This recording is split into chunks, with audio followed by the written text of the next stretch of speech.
Rice is done. That's what I'm talking about. Shrimp going on.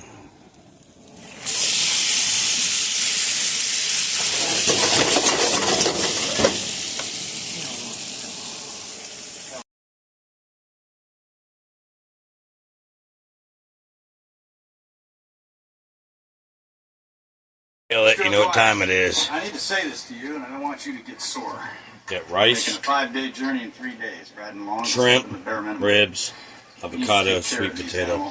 And ourselves. Ooh-wee. Myself right now. I know you're Let's not. try some shrimp That's why first. I'm putting this to you direct. If our horses die before we get there, or we go into hostile territory, weak and foggy with exhaustion, we won't rescue anybody. The only advantage we have over these cave dwellers is being smarter. So let's not lose that. It ain't gonna be easy. They could camp and be sad. I know it won't, but we